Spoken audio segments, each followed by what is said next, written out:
తెలివితేటలుగా వాడుకుంటా ఉన్నారు. ఎమ్మెల్యేలు వ్యాపారం చేస్తారు.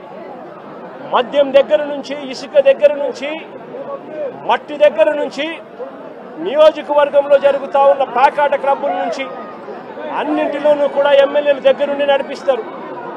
పోలీసులు దగ్గరుండి వాళ్ళకు ప్రొటెక్షన్ ఇస్తారు. దగ్గరుండి పోలీసులు వాళ్ళ దగ్గర నుంచి మామూలు వసూలు చేస్తూ ఉన్నారు. మామూలు వసూలు చేసి పోలీసులు ఇంత, ఎమ్మెల్యేలు ఇంత, చంద్రబాబుకి ఇంత, లోకేష్కి ఇంత అని చెప్పి పంపకాలు జరుగుతూ ఉన్నాయి.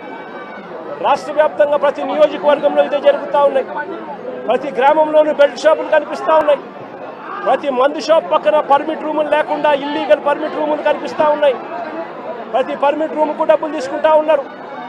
ప్రతి బెల్ట్ షాప్కు పోలీసులు డబ్బులు తీసుకుంటా ఉన్నారు. ఎమ్మెల్యేలకు డబ్బులు ఇస్తున్నారు. చంద్రబాబు నాయుడు గారికి ఇంత, లోకేష్కి ఇంత కలెక్షన్లు జరుగుతూ ఉన్నాయి. ఇసుక, ప్యాకాట, మట్టి, సిలికా, క్వాడ్స్, లాటరైటు ఏది వదలకోకుండా నియోజకవర్గంలో ప్రతిదీ కూడా వసూళ్లు కార్యక్రమం జరుగుతూ ఉన్నాయి. నేను అడుగుతా ఉన్నా, అసలు రాష్ట్రంలో ఇలాంటి పాలన జరిగేటప్పుడు పోలీసులను ఉపయోగించి యూనిఫామ్ తొడిగి వాళ్ళను దొంగల ముఠాలో భాగస్థులుగా చేసి వాళ్ళను వాడుకొని రెడ్ బుక్ రాజ్యాంగం నడుపుతా ఉన్న ఈ రాష్ట్రంలో లా అండ్ ఆర్డర్ అనేది ఉందా అని చెప్పి నేను గట్టిగా ప్రశ్నిస్తూ అడుగుతా ఉన్నా. నేను ఒకటే చెప్తా ఉన్నా, ఈరోజు ఈ పిల్లలకు జరిగిన అన్యాయం ఏదైతే ఉందో నేను ఈ పిల్లల్ని వెనకేసుకొని రావడం లేదు. పిల్లలు అన్నాక వీళ్ళు వయసులో ఉన్నప్పుడు ఏదేదో కేసులు పడిండొచ్చు, గొడవలు జరిగిండొచ్చు, కేసులు పడిండొచ్చు, కేసులు ఉండిండొచ్చు. ఆ కేసుల్లో ఎవరిది న్యాయము, ఎవరిది ధర్మము అని చెప్పి నాకు తెలియదు. నేను దాన్ని వెనకేసుకొని రావడం లేదు. కానీ ఒక పద్ధతి అనేది ఒకటి ఉంది అనేది మాత్రం ఖచ్చితంగా చెప్తా ఉన్నా. ఆరోపణలు చేసే వ్యక్తులే జడ్జిల కింద మారిపోకూడదు అని మాత్రం గట్టిగా చెప్తా ఉన్నా. ఆరోపణలు చేయడం మీద ఆరోపణలు మీరు చేసినప్పుడు జడ్జిలుగా ఉన్న కోర్టులు ఇరువైపులా వాదనలు విన్న తర్వాత ఎవరిది అన్యాయము, ఎవరిది న్యాయము అని చెప్పి వాళ్ళు కోర్టుల్లో తీర్పులు ఇస్తారు. ఆ తీర్పు ఇచ్చేదాకా కేసులున్న ప్రతి ఒక్కరూ ముద్దాయి అయిపోడు అన్నది మాత్రం ఖచ్చితంగా గట్టిగా చెప్తా ఉన్నా. అలా కేసులు గతంలో ఉన్నాయి అని చెప్పి ఒక కారణం చూపించి నడి రోడ్డు మీద తీసుకొని వచ్చి నడి రోడ్డు మీద వాళ్ళ కుటుంబాన్ని, వాళ్ళ పరువు ప్రతిష్టలను, వాళ్ళందరినీ కూడా తీరుస్తూ పరువు ప్రతిష్టలను మట్టి కలుపుతూ నడి రోడ్డు మీద వాళ్ళని కొట్టే అధికారం పోలీసులకు ఎవరిచ్చారు అని మాత్రం గట్టిగా ప్రశ్నిస్తూ అడుగుతా ఉన్నా. ఇప్పుడు ఈ పాప పెళ్లి కావాల్సిన పాప, ఈ పాప ఇంజనీర్, ఇదే కుటుంబంలో ఉంది. వీళ్ళ కుటుంబానికి సంబంధించిన పరువు ఎవరు తీసుకొని ఇస్తారు అని చెప్పి నేను అడుగుతా ఉన్నా. ఈ రకంగా వీళ్ళ కుటుంబాలతో ఆడుకోవడం ధర్మమేనా అని మాత్రం ఖచ్చితంగా అడుగుతా ఉన్నా. రాకేష్ చెల్లెలు engineer, victor junior advocate, victor చెల్లెలు కూడా ఇంజనీర్. విక్టర్ వాళ్ళ నాన్న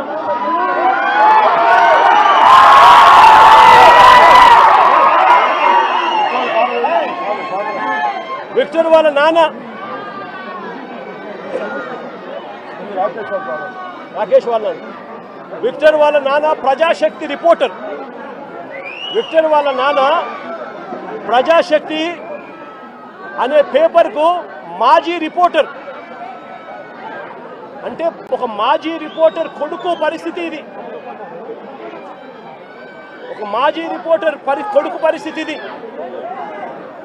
రాకేష్ అనే పిల్లోడు అసలు ఇక్కడ లేడు. హైదరాబాద్లో ఉద్యోగం చేసుకుంటా ఉన్నాడు. జొమాటో అనే కంపెనీలో ఉద్యోగం చేసుకుంటా ఉన్నాడు. ఆ పిల్లాడు ఇక్కడికి వచ్చినప్పుడు జరిగిన ఘటనలో ఆ పిల్లాడిని బ్రాండింగ్ చేసి ఆ పిల్లాడి కుటుంబాన్ని పరువును కూడా తీస్తూ ఉన్నారు. ధర్మమేనా అన్నది ప్రతి ఒక్కరూ కూడా ఆలోచన చేయమని కోరుతా ఉన్నారు. లా అండ్ ఆర్డర్ పూర్తిగా కుప్పకూలిన పరిస్థితుల మధ్య చంద్రబాబు నాయుడు గారి ప్రభుత్వంలో ప్రతి వ్యవస్థ నీరుగారిన పరిస్థితుల మధ్య స్కూళ్లు దిగజారిపోయాయి. పిల్లలకు ఇవ్వాల్సిన ఫీజు రీయింబర్స్మెంట్ బకాయిలు ఇవ్వడం లేదు. సంవత్సరం దాటిపోయింది, స్కూళ్లు పట్టించుకోవడం లేదు. విద్యారంగం పూర్తిగా నాశనం అయిపోయింది. వైద్య రంగం పూర్తిగా దివాలా తీసింది. నెట్వర్క్ హాస్పిటల్కు నెలకు 300 కోట్ల రూపాయలు ఖర్చు అవుతుంది. 12 నెలలు అయిపోయింది. 12 నెలల నుండి 3,600 కోట్ల రూపాయలు పైచిలకు వాళ్ళకి బకాయి